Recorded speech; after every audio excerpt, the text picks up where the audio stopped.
Hello and welcome to the World Massage Conference 2012 Fall Conference Program.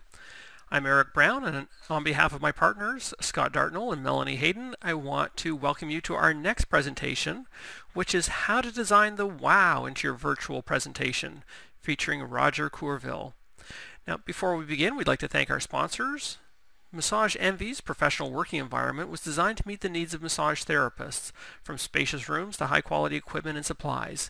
Visit www.massageenvycareers.com to learn why more than 15,000 therapists call Massage Envy home. And thanks to our daily sponsors, Massage and Bodywork Magazine, Massage Today, Massage Warehouse, the Upledger Institute, BioFreeze, Bon Vital, and Associated Bodywork and Massage Professionals. Now, webinars are a powerful educational and marketing tool, but only if you know how to do them right. If you're wondering how you can create online presentations that wow your audience, then join Roger Courville, author of the Virtual Presenter's Handbook and an expert on the human factors of web conferencing, who presents some practical ways to jumpstart your success when planning, designing, and delivering powerful webinar presentations. You'll learn exactly what webinar attendees want in an online presentation according to the studies, the 3 worst mistakes in online presentations and how to avoid them, 4 webinar tactics that are critical to delivering an engaging online experience, and 13 practical use them now tips for engaging your audience. Our presenter, Roger Courville, is author of the Virtual Presenter's Handbook and Successful Webinars with GoToWebinar. Roger is an internationally sought-after expert on the human factors of communication that impact the power of web seminars, virtual presentations, and virtual classrooms. A veteran of the web seminar industry since 1999, Roger has reached tens of thousands live online, and he's reached tens of thousands more with writing appearances for WorkShifting.com, Training Australia Magazine, Presentations Magazine, and many more. Unfortunately, Roger couldn't be here live with us today, but he has provided a fantastic video for us, which we're going to play now. Enjoy. So let's get going. It might be a little bit interesting that it is political season here in the United States. And when I'm a kind of a research geek, and one of the things that I ran into when I was doing assessments of attention and having a discussion with a friend of mine who's the senior executive of a local TV station, she pointed this out to me. In 1968, the average soundbite, the average duration of a soundbite of a political interview on the nightly news was 43 seconds long. Care to guess what it was? A little better than 3 decades later. It was 7.3 seconds. Now fast forward a little bit to something a little closer to right now. 2011, Adweek and Harris do an evaluation of people doing things while watching television, and from surfing the internet to reading a book. And let me make this visually a little bit more interesting for you. Notice this. More than half, slightly more females, and oh, by the way, check this out. This is not just a phenomenon limited to young people. Okay? So when we host a webinar or a training session, don't we kind of half imagine that other people are doing what we do? And doesn't that make us kind of go, well, I think so, but there is some good news. And today, that's in fact what we're going to talk about. Our goal coming out of some time together today is to help, 1, you be a rock star, and 2, turn your audience, your learners, your delegates, your sales prospects, whatever that, into raging fans, and we're going to get there by way of 3 sections of our time together. 2 short ones, and 1 longer one where we're going to spend the bulk of our time. Number 1, we've got to embrace 2 critical shifts if we want to be successful. Second, we're going to plan for 4 different dimensions of engagement. Believe it or not, there's more to engagement than just pushing a poll, though that's a radically useful tool. And number 3, we're going to spend most of our time looking at 13 practical, use-it-now kinds of tactics for what you can do, because my goal is that by the end of a few minutes together today, you've got something pragmatic that you can use tomorrow to make your virtual presentation a little more effective. Let's talk about those 2 shifts. In fact, we've already talked about one of them, but I want to highlight one thing. The problem of multi-screen, multi-points of engagement, whether it's your phone or a web connection or whatever, is not just a webinar problem. In fact, we know that multitasking is on the rise in an in-person context, and if there's the first thing that we need to do is we need to become students of attention. How do we get it, and how do we keep it? The second, let me share with you by way of an illustration. Okay? Here's kind of my visual story. You can tell a story in a book, right? You can also tell a story in a movie. In fact, you can tell the same story to the same audience, and we get that the discipline of telling that story is different depending on which medium we are communicating through. And in fact, we know, especially those of you who have some exposure to marketing, optimization is a critical part of increasing relevance and increasing your impact. So we also know one other thing, which is that Marshall McLuhan, who said the medium is the message about 1974, is wrong. We do know from the transmission theory of communication that it does affect how I deliver and how you receive and how we connect or interact. So let me give you a simple framework to help you zero in and understand how you're going to be most impactful. If we take place and time, right, you are somewhere else besides where I'm at, but we're on the same time, we kind of get that there are things that we can do when we are in person. And if we're in the same place, but we're there at different times, that might be what we use a kiosk or a computer lab for. Different time, different place. This is where it starts to get a little interesting. Whether it's a YouTube video or a document or even a webinar recording, that's something that happens asynchronously. And yet for the last 100 years, one of the things that we've had at our disposal is this ability to communicate at the same time over a distance via the telephone, right? But now that experience is so much more rich than just the telephone. And I want to point out one thing, and we'll dive into those tactics. All right, you ready? This side of the line is a live synchronous experience, which means that you and I guide the experience, and we have an opportunity to guide what that level of impact is, right? On this side of the line, the learner, the person who's reading the document or watching the YouTube video, is the person guiding the experience, which means that where do we have the most attention? Well, attention tends to run like this, right? We have the most attention when we're in person. In fact, I'll just make that an A, right? And we have the least attention for like a YouTube video. If you ever want to scare the baloney out of yourself, look at the average view time of online video. It's really short, which means that we actually can improve that when we move into our space, this live webinar, right? So two things we've got to do in terms of the shift.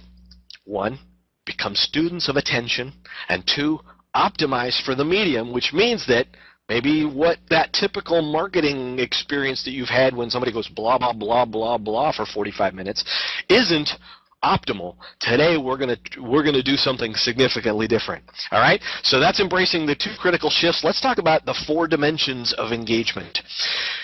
You and I come together, right? You're in training. Kathy says Twitter. Yep, she likes Twitter. I don't see you on Twitter there yet. A number of you said training, right? You've got something to deliver, and you've got an audience on the other end, and now we actually are connected by this tool, click webinar, right? Well, let me share a couple things with you. When someone shows up for your webinar, your demo, your training session, I'm a research geek. I did a study 2 years ago, and I asked people, why would you register for a webinar? And probably not surprisingly, number 1 reason was topic. Look at this. Number 2. How long the webinar will take. Interesting. Now, there was a second part to the study.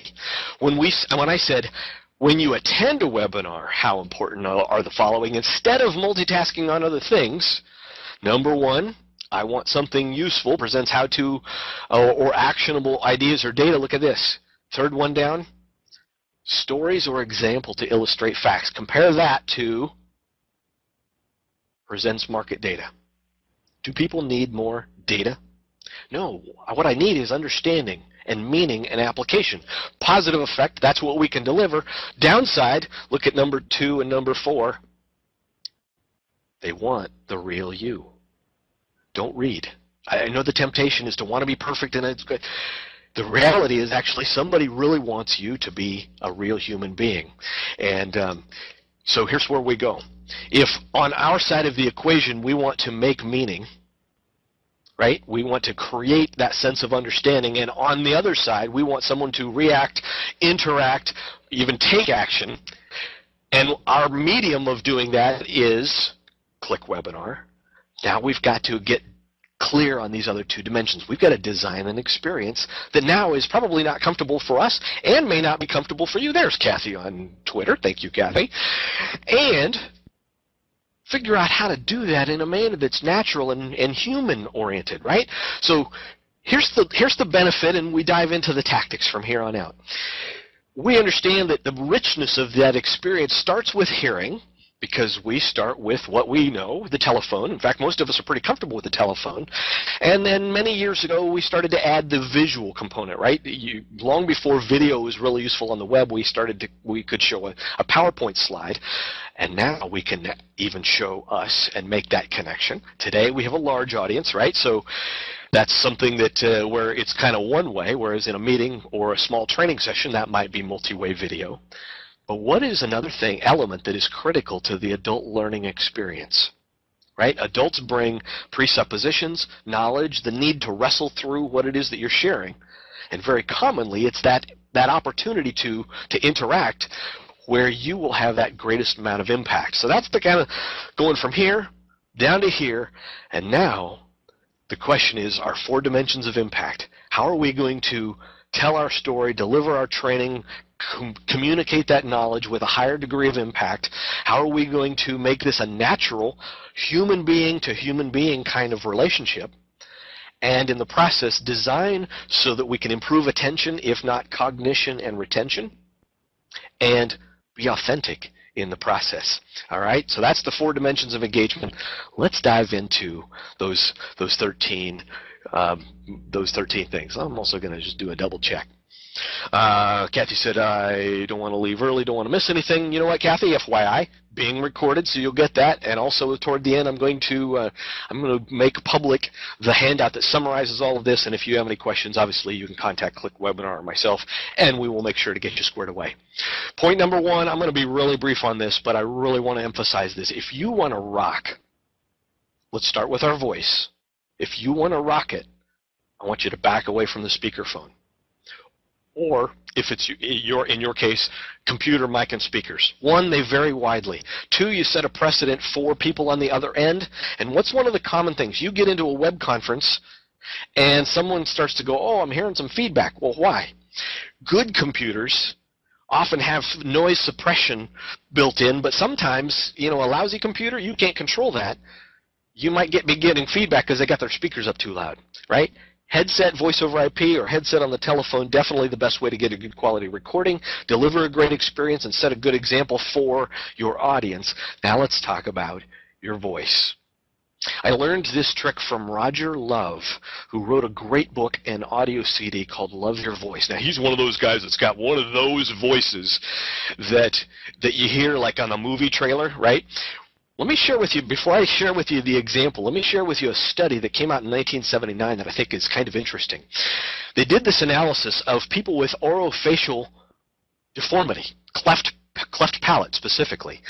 And they showed images in the study. They showed images of attractive faces, average faces, and deformed faces in a significant way. And then they paired that with audio samples that were considered normal or less attractive. Generally, nasal is found to be less attractive, mildly and severely nasal. And you know what they found? Seriously? They found that the quality or perceived attractiveness of the voice improved the perceived attractiveness of the face. But the perceived attractiveness of the face did not affect the perceived attractiveness of the voice. When you got a face made for radio like me, that's a good thing. So here's what I want you to do. Now, you probably didn't show up to a webinar expecting that we were going to have an audience participation part, but you were wrong, all right? So here's what I'm going to do. Number 1, I'm going to change up my visual. All right, so I'm just going to change the type of tool that we're using.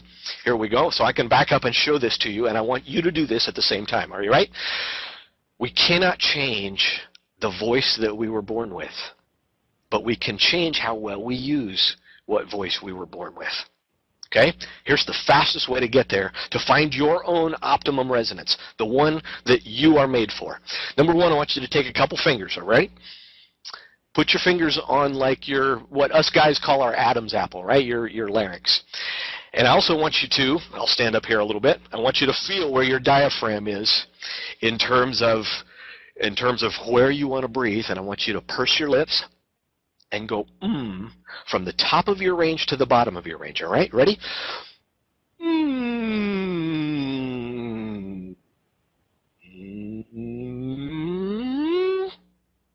You with me?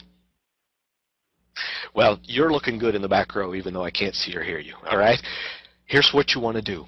You want to do that in a manner that helps you find where your lower middle voice is. The goal is not to have some kind of a radio voice and speak from your as low as you can make. That's not the goal. In fact, you can damage your voice doing that, all right? Where your body will have optimum resonance is when you are speaking from that lower middle voice, and it helps when you breathe well. And then there's a number of other things. Avoid caffeine. We're gonna leave off a lot of those tips. But if the number one thing that someone relates to, if they don't have video, or you're just on the telephone, or they're focused on your slides instead of your video,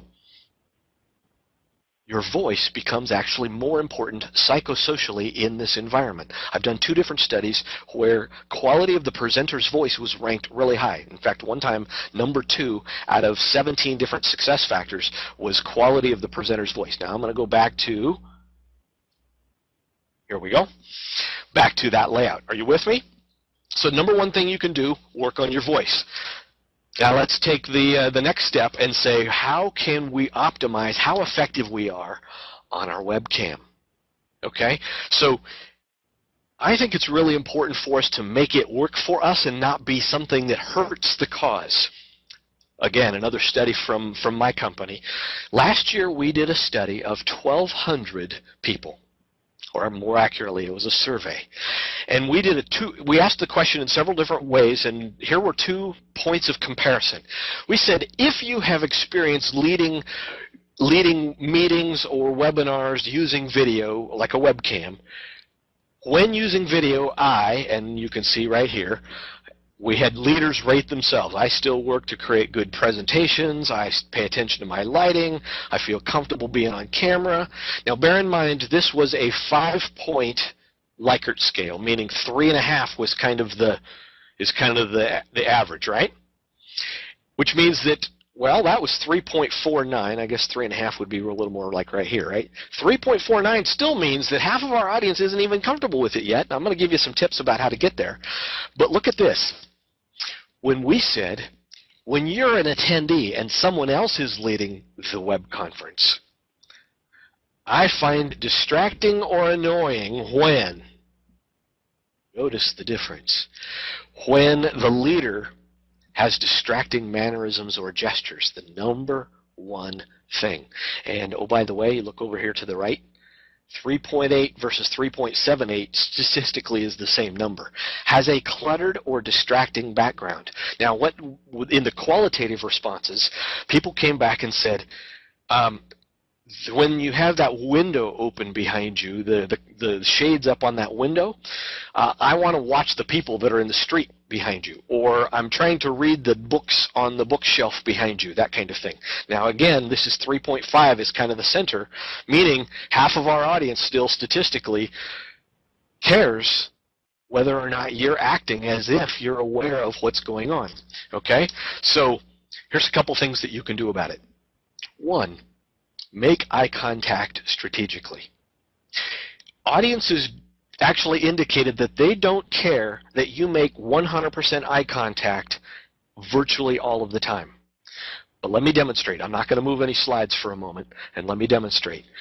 What does a newscaster do when they want to make you feel like I'm speaking to you? They make eye contact with the camera. That's why they use teleprompters. Now, what's the temptation in a web conference is that we want to use our slides as a teleprompter, and I'm looking down here, which means you're looking at my right forehead. Now, today I always use a second backup computer, and and back to pause. Joe says, what was I supposed to feel for finding my optimal lower voice? Let me back up 2 seconds. Joe, what we were looking for is just kind of you figuring out where your range was so that you get the voice out of your chest and kind of start to feel where it's comfortable and a little more clean and resonant. Okay? That is an example of not necessarily making 100% eye contact, but being able to do so in a manner that is useful. One other thought with strategic eye contact, whether that's at the opening or at the close of your presentation. One other time you might want to do it is when you want to make a key point. Author Jerry Wiseman wrote a great book called Telling Your Story, The Art of... Jerry Wiseman. The subtitle is The Art of Telling Your Story, and he makes this point about looking trustworthy and authoritative, and he uses the term or the phrase, finish the phrase. So he says in the typical room, you're making eye contact with the people like this, right? What's different right here is we have a one-to-one relationship with a camera and our audience, right? The idea of finishing the phrase is if you're going to land a point, make eye contact and finish the phrase on that point before you glance away, or you could appear untrustworthy or shifty or less authoritative. That's an in-person thing applied now to the virtual environment. All right, now let's talk about your virtual body language. There's a couple different ways to evaluate virtual body language, and I want to also plan something else, which is to design in where we start to use other tools. Okay? Here's a screenshot of what I have an opportunity to do on my side, right?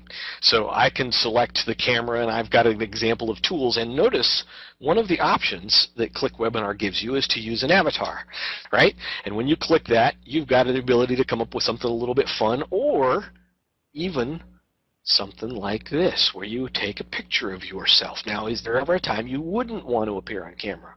Or have someone be able to connect with you visually, but maybe you want to do something else, right? Work off a set of notes, or you're going to work out of a leader guide. You're in a training scenario, you've got the leader guide, they've got the participant guide, and you want to reference it, and a good chunk of the time you're going to be doing this, right? Which is not the most engaging way to use the camera. So here's what I'm going to do. I'm actually just going to pause. I'm going to drop out of full screen mode and grab my Click Webinar tools, and I'm going to do that very thing because I'm going to, you ready? I'm going to pause that. I'm going to do that very same thing, capture it from the camera because I'm going to demonstrate using no camera here for just a second. You ready? Hey, there's the picture right there. Now, this is kind of cool. You can do on the fly, right? Now, I like that. Now, I'm going to go back to sharing my desktop with you. Here we go. And back to PowerPoint. A couple other ways to think about your body language. In this particular slide, you will see a guy with what we know to be body language in person, right? Pointing at something on in front of him on the screen, on the big screen, whereas in the lower right-hand corner, there's a computer that obviously would be missing that same bit of body language, right? Now, you have seen me do this already, which is that I could point down here, or I could say, hey, what's on the table in front of the ladies who are in this training session or this meeting, right? Now, we kind of get that in web conferencing, we can direct attention visually, but I want you to take one step beyond that and learn how to use your verbal body language. If we were to take a step back, if you were to go back and look at the recording, right? Now, where is your attention focused? Your attention is focused right smack on the screen, right? Now, what if I asked a question? What do you see in the lower right-hand corner of the screen? Now, let me pause. What happens if somebody's off checking email or doing something else, or their iPhone just buzzed in their pocket? People in the world of neuro-linguistic programming call this breaking state or pattern interrupt. When you give a command or ask a question, you can actually break that pattern of blah, blah, blah, blah, blah, blah, blah question, or blah, blah, blah, blah, do this. You with me? Look on the table and tell me what you see in front of the ladies. Oh, I should be paying attention is part of what is going on. So in addition to your visual body language on camera, you have your visual body language on your screen, and you have your verbal body language, all which work together to what's the word I'm looking for? They all work together to help you get and keep attention, besides some of the other tactics that we're going to use today. One of the things that I decided I was going to study was how does Hollywood get and keep attention when you watch a movie or you watch television? Because if our audience in a virtual training session or webinar or something like that is attending on their computer, I would argue that psychosocial experience is actually a lot more like almost more like watching television, right, than an in-person session.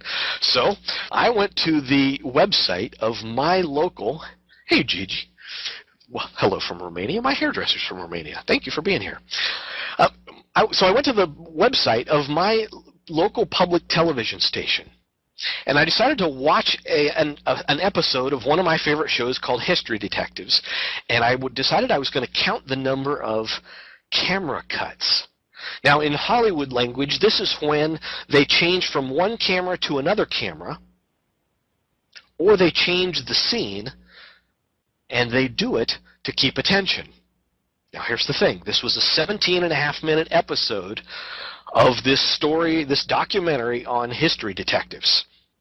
Care to guess? In fact, let me up the ante. How many camera cuts were there in one 17-and-a-half-minute story? And the first person to guess the answer, or pretty darn close, somebody will get it. The first person or the closest guess, I'll have you send me your email address, and I'll send you a link to download one of the MP3s that I sell for $20 on my website. All right? Okay, so Christina says 17. Kathy says, or Bill says 1,500. Woo! Those are coming. Joe was the first in. He said 35. Bill says 1,500. Kathy says 12. Hyder says 200. Hyder, did I get your name right? Because I want to make sure that I'm not shy. Patrick says 23. Kevin says 340. Eduardo says 350. And thank you, Avery and Anka and Eduardo and Tom and Bruce, Randy, John. Oh, Roberto. John, I was about to give it to you, and now Elder. Thank you, Elder. Elder says, it sounds like elder in English. Thank you. I'm not shy. You know what? We're very international. I'm just going to be honest. I want to honor you. Roberto got it correct. Roberto says 300. It was actually 301. Now let me be really clear.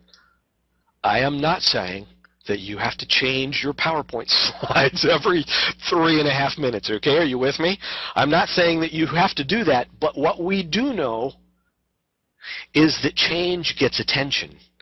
And if you're into brain science, it's called the reticular activating system, and the cognitive scientists know that we tend to notice things that change. Since our audience can read 4 to 7 times more quickly, when we put up words with lots and lots of slides, or slides with lots and lots of words, there's a good chance that somebody goes off and checks email while we speak to it for 3 or 4 minutes.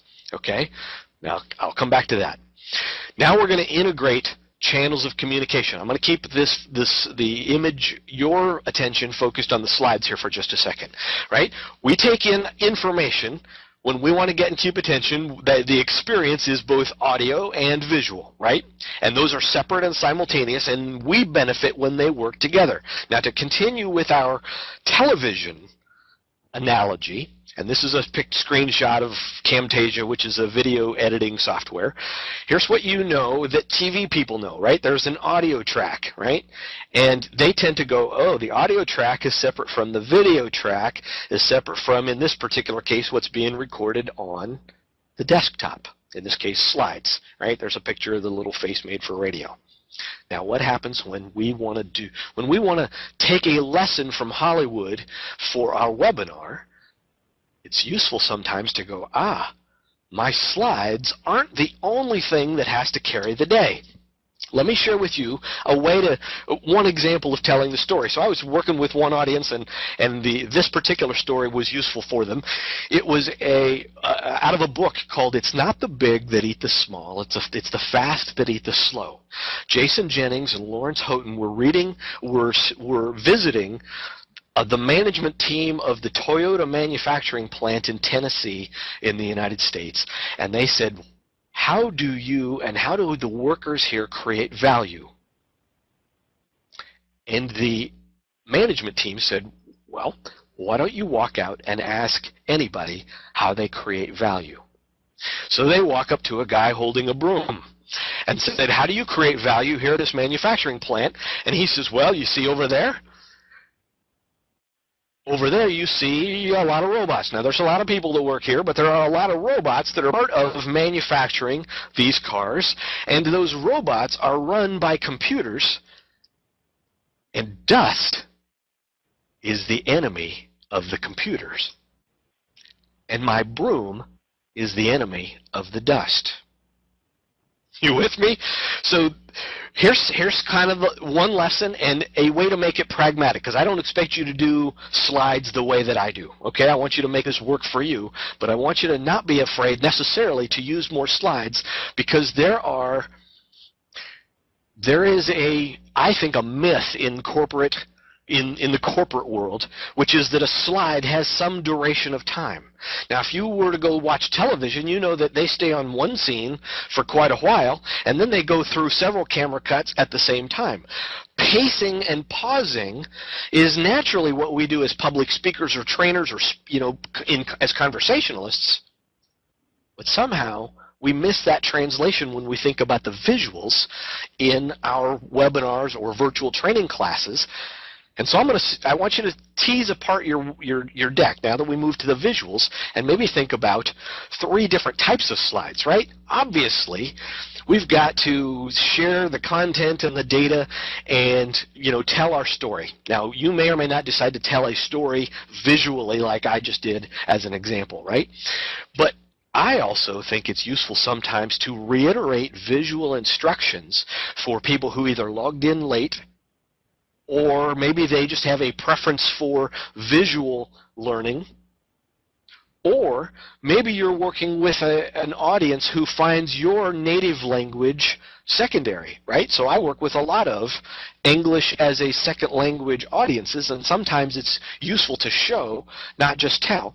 And then, of course, sometimes it's useful to think about what are those kind of structural slides. So as an example, this is just kind of hearkening back to what we did before. This is a visual instruction that was saying, hey, do this. And this reinforced what I wasn't just saying, it was also what I was showing. And then I also like to use something like a placeholder for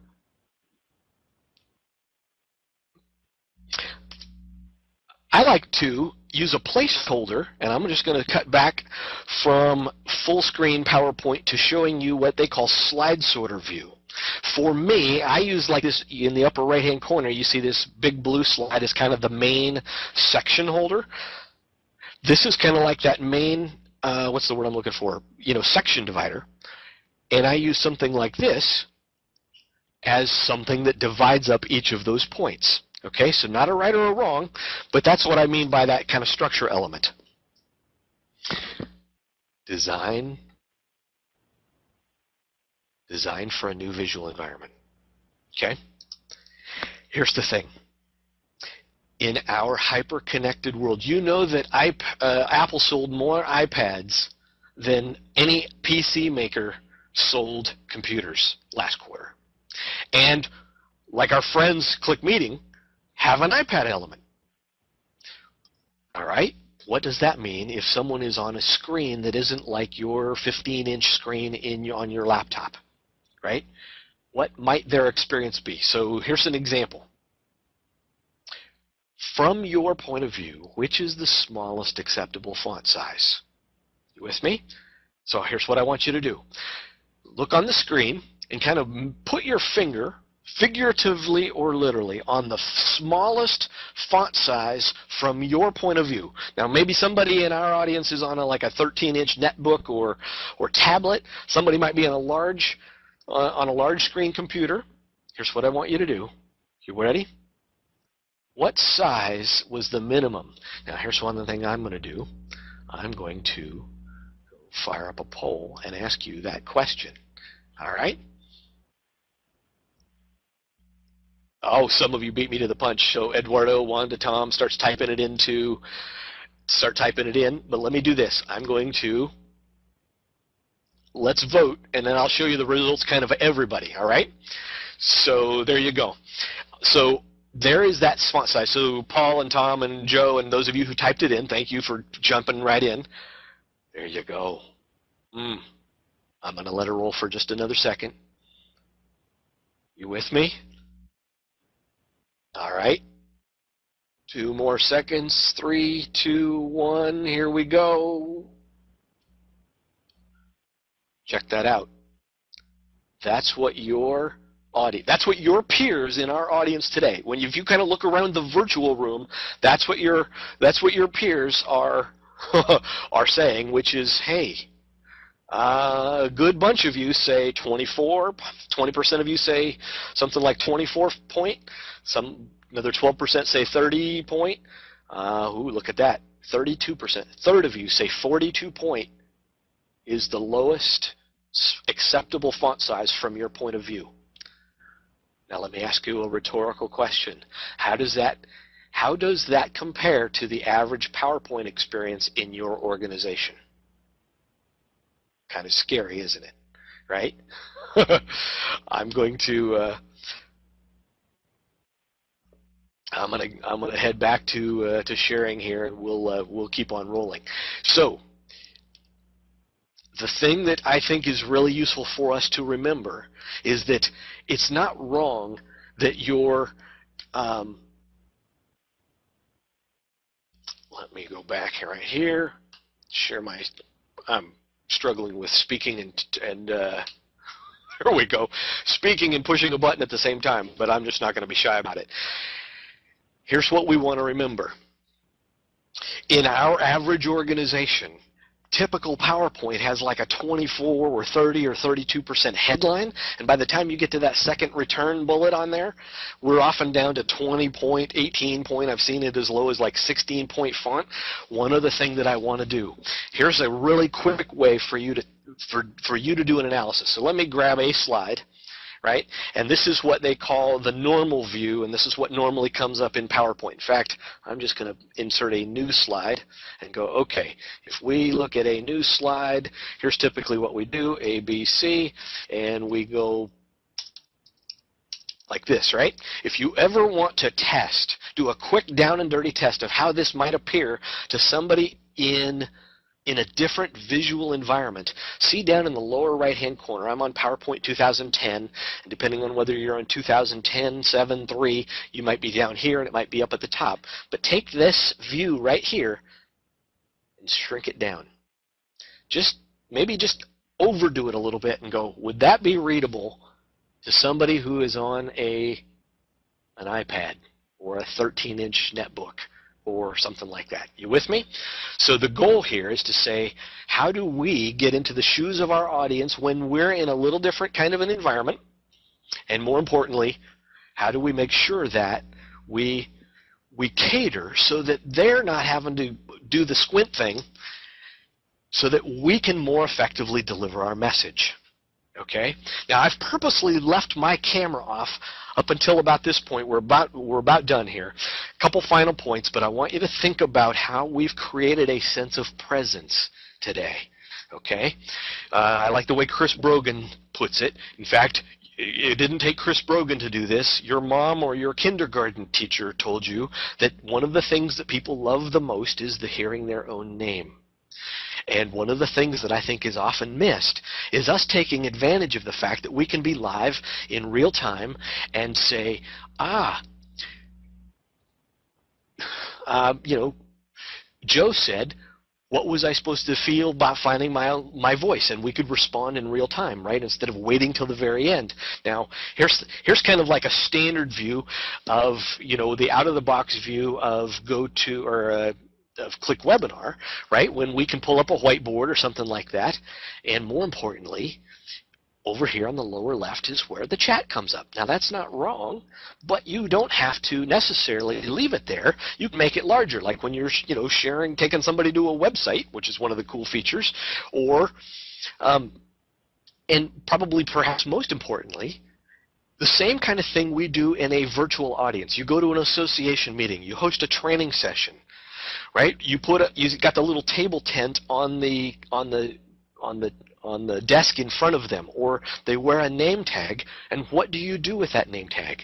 You see that what their name is, but more importantly, you personalize your response so that it is not only more useful. So if I said, hey, Rosie, Rosie said, it's not good to look down at the camera. Is that true?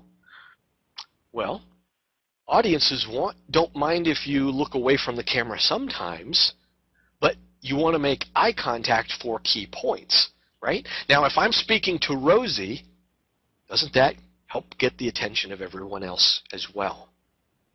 Absolutely. You realize we're live, we're real human beings, and away we go.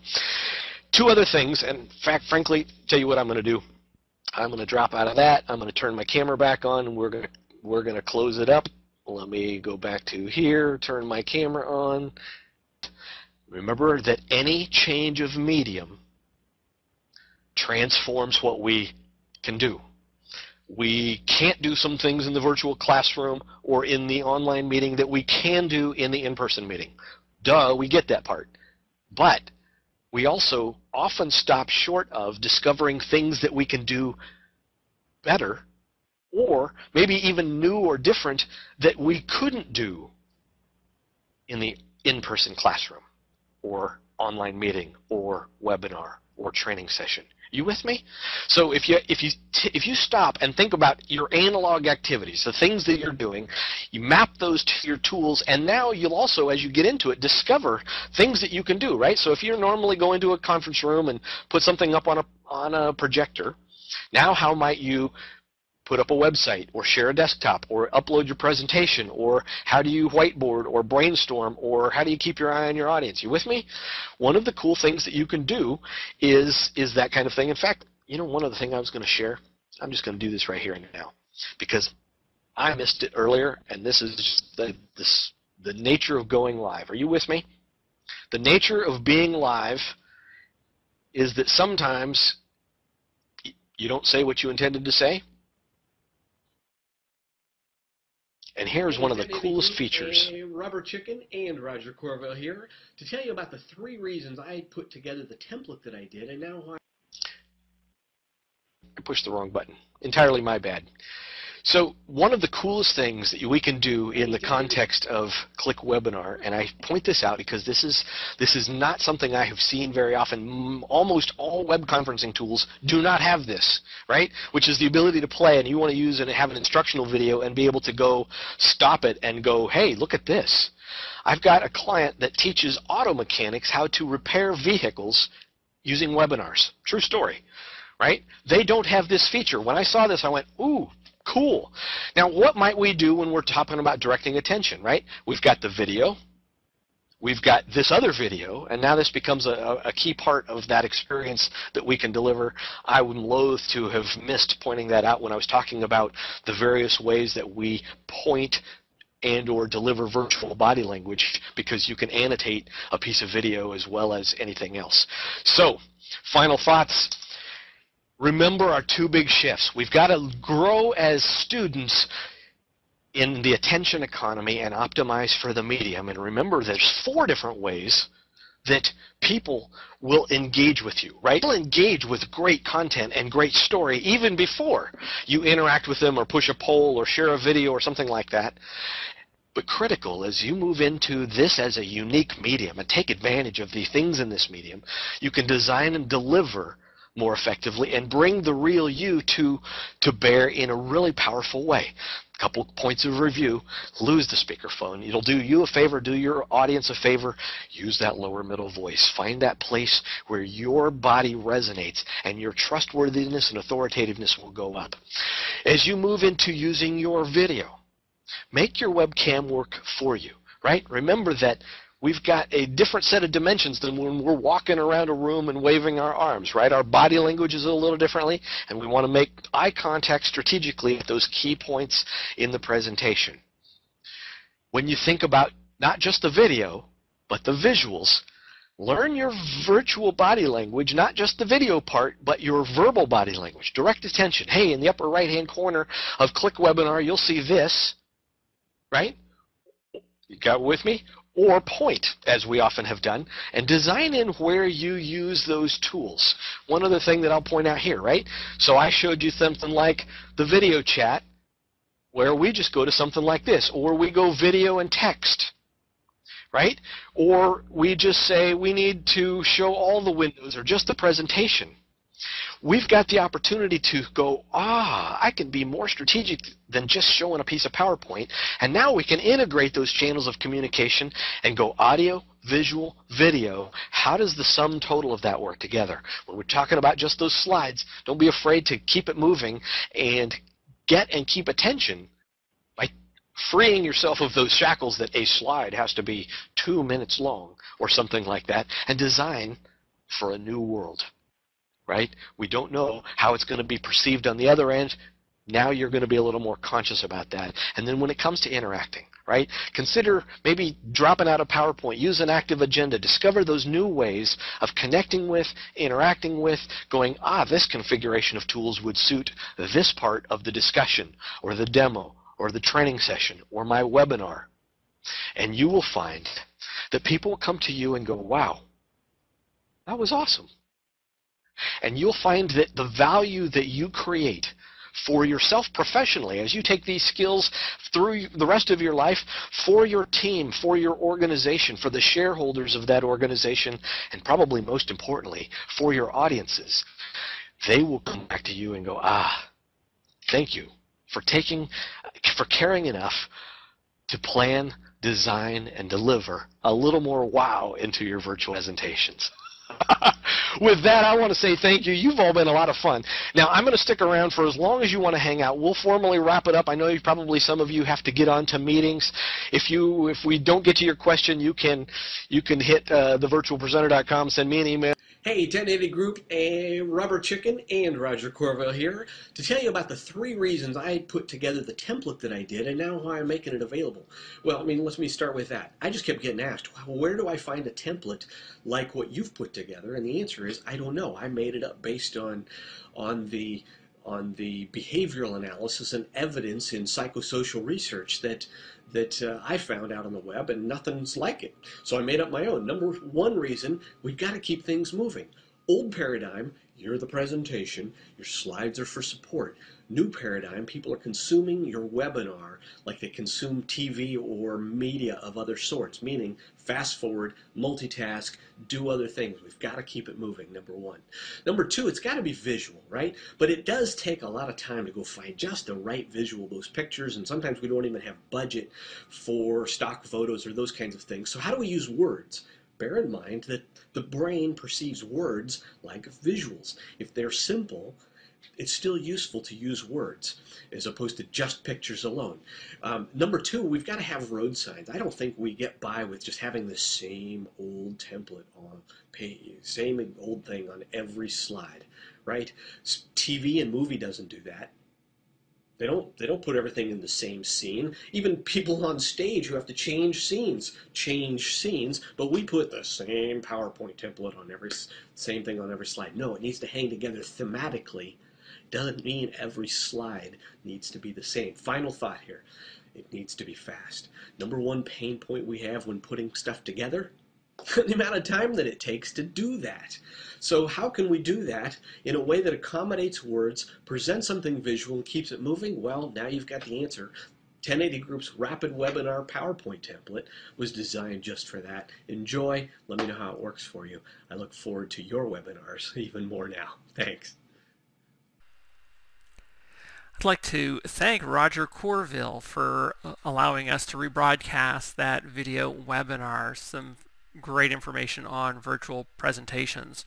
And if you'd like more information on this area, if you're thinking of pursuing doing virtual presentations for either educational purposes or marketing purposes, then by all means I'd suggest getting the Virtual Presenter's Handbook from Roger's website, which is www.thevirtualpresenter.com.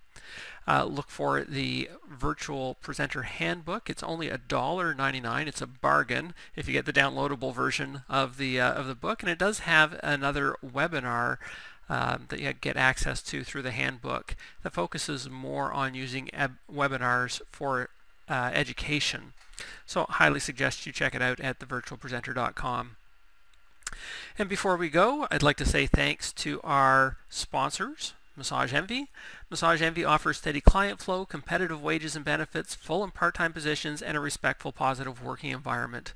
To apply for a position near you in the United States, visit them at www.massageenvycareers.com.